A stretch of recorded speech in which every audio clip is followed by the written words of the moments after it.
Hi hello friends, இன்னைக்கு நம்ம பார்க்க போற பதிவு என்னதுன்னா, இந்த வருடம் 2025ஆம் வருடம் பங்குனி உத்திரம் எப்பொழுது வருகிறது, பங்குனி உத்திரத்தப்போ நம்ம இந்த 6 விஷயங்கள் செய்தால் முருகனின் அருள் நமக்கு பரிபூர்ணமாக கிடைக்கும் என்று சொல்லப்பட்டிருக்கு. முருகப்பெருமானுக்குரிய மிக முக்கியமான வழிபாட்டு நாட்களில் ஒன்றாக கருதப்படுவதுதான் இந்த பங்குனி உத்திரம். இந்த நாள்ல ஏராளமான பக்தர்கள் காவடி சுமந்தும் பால்குடம் ஏந்தி முருகப்பெருமானை வழிபாடு செய்வது வழக்கம். இந்த நாள்ல முருகப்பெருமானின் அருளை பெற நம்ம என்ன செய்ய வேண்டும், பங்குனி உத்திரம் அன்று முருகப்பெருமான் தவிர வேறு எந்த தெய்வங்களை வழிபட வேண்டும், என்ன செய்தால் முருகப்பெருமானின் அருள் நமக்கு பரிபூர்ணமாக கிடைக்கும் என்பதை இந்த பதிவுல நம்ம பார்த்து தெரிஞ்சுக்கலாம். பங்குனி மாசத்துல வரும் மிக முக்கியமான விரத நாள் அப்படி என்று சொன்னால் பங்குனி உத்திரம். அதாவது பங்குனி மாதத்தில் வரும் பௌர்ணமியும் உத்திர நட்சத்திரமும் இணையும் நாளே பங்குனி உத்திரம்.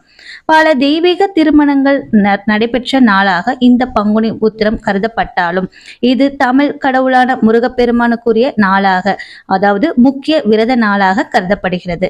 இந்த நாள்ல விரதம் இருந்து முருகப்பெருமானை வழிபடுவதால் திருமணம் உள்ளிட்ட மங்கள நிகழ்வுகள் நடைபெறுவதில் இருக்கும் தடைகள் அனைத்தும் நீங்கும் என்பது ஐதீகம். பங்குனி உத்திரத்தின் சிறப்புகள் என்ன என்று கேட்டீங்கன்னா, சிவன், பார்வதி, மீனாட்சி சுந்தரேஸ்வரர், ஸ்ரீராமர், சீதா, முருகன், தெய்வானை ஆகியோரின் திருமணங்கள் நடைபெற்றது இந்த பங்குனி உத்திர நாளில்தான் என்று புராணத்துல சொல்லப்பட்டிருக்கு. அதே போல் ஆண்டாள் ரங்கநாதருடன் ஐக்கியமான தினமும் இந்த பங்குனி உத்திர நாளில் தான் என சொல்லப்பட்டிருக்கு.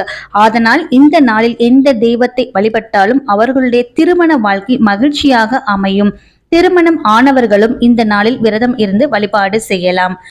இந்த ஆண்டு பங்குனி உத்திர திருநாள் ஏப்ரல் 11ஆம் தேதி வெள்ளிக்கிழமை வருகிறது. ஏப்ரல் 10ஆம் தேதி பகல் 2:07 மணி துவங்கி ஏப்ரல் 11ஆம் தேதி மாலை 4:11 மணி வரை மட்டுமே உத்திர நட்சத்திரம் உள்ளது.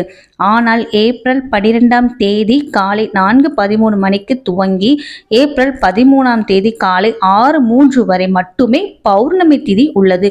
இருந்தாலும் பங்குனி உத்திரம் என்பது நட்சத்திர அடிப்படையில் கொண்டாடப்படும் விரத நாள் என்பதால் உத்திரம் நட்சத்திரம் வரும் ஏப்ரல் 11ஆம் தேதியை பங்குனி உத்திர நாளாக கணக்கில் எடுத்துக்கொண்டு நாம் விரதம் இருக்க வேண்டும்.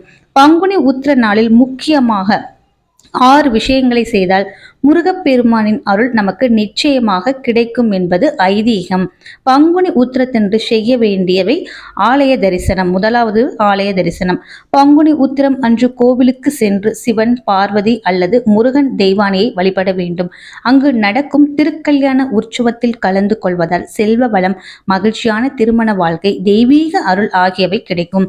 கோவிலில் சென்று இறை நாமங்களை ஜெபிப்பது மிகவும் சிறப்பு பலனை கொடுக்கும். இரண்டாவது அபிஷேகம்.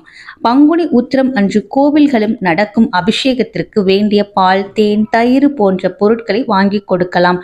இதனால் தெய்வங்களின் மனம் குளிர்ந்து நாம் வேண்டும் வரங்களையும் அளிப்பார்கள் என்பது நம்பிக்கை. தெய்வ அபிஷேகங்கள் செய்வதால் கர்மாக்கள் நீங்கி பாவங்களில் இருந்து விடுபட்டு மறுபிறவி இல்லாத நிலை ஏற்படும் என்று சொல்லப்பட்டிருக்கு. மூன்றாவது காவடி சுமத்தல். பங்குனி உத்திரம் அன்று காவடி எடுப்பது மிகவும் விசேஷமானதாகும். முருகனுக்கு காவடி எடுப்பதால் முருகப்பெருமானின் பரிபூர்ணமான அருளை பெற முடியும். தெய்வ சிந்தனையுடன் பக்தி பாடல்களை பாடிக்கொண்டு தோளில் காவடி எடுத்து வருவதால் நம்முடைய வாழ்க்கையில் இருக்கும் மனசுமைகள் அனைத்தும் முருகப்பெருமான் போக்கி விடுவார் என்பது நம்பிக்கை. நான்காவது விரதம் கடைபிடித்தல். பங்குனி உத்திரம் அன்று உணவை தவிர்த்து விரதம் இருந்து முருகனை நோக்கி மந்திர ஜபம் செய்வது மற்றும் தியானம் செய்வது ஆகியவற்றை செய்வது மிகவும் சிறப்பு. இதனால் நம்முடைய உடலும் மனமும் தூய்மையாகி நம்மால் தெய்வத்துடன் நெருங்கிய தொடர்பை ஏற்படுத்தி கொள்ள முடியும். தெய்வீக அருளால் கடந்த காலங்களில் செய்த தவறுகள் கண்டிப்பாக மன்னிக்கப்படும் என்று சொல்லப்பட்டிருக்கு. ஐந்தாவது தானம் செய்தல். பங்குனி உத்திரம் அன்று கோவில்களில் நடக்கும் பூஜைகளுக்கு பூ, பழங்கள், தேங்காய், விளக்கு ஆகியவற்றை நாம் வாங்கி கொடுக்கலாம். இது இறைவனை சரணடைவதை குறிப்பதாகும். அதேபோல் ஏழைகளுக்கு உணவு, உடை, தேவையான பண உதவி ஆகியவற்றை செய்யலாம்.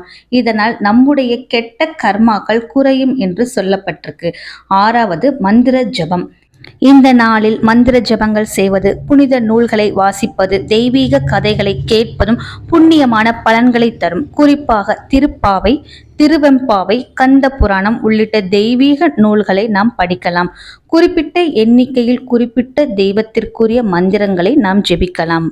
அவ்வளவுதான் ஃப்ரெண்ட்ஸ், பங்குனி உத்திரம் எப்பொழுது வருகிறது, பங்குனி உத்திரத்தன்று நாம் செய்ய வேண்டிய செயல்கள், பங்குனி உத்திரம் எந்த நேரத்தில் வருகிறது என்றது நம்ம இந்த பதிவுல தெளிவா பார்த்தாச்சுன்னு நினைக்கிறேன். மீண்டும் அடுத்த வீடியோல பார்க்கலாம். நன்றி, வணக்கம், தேங்க்யூ.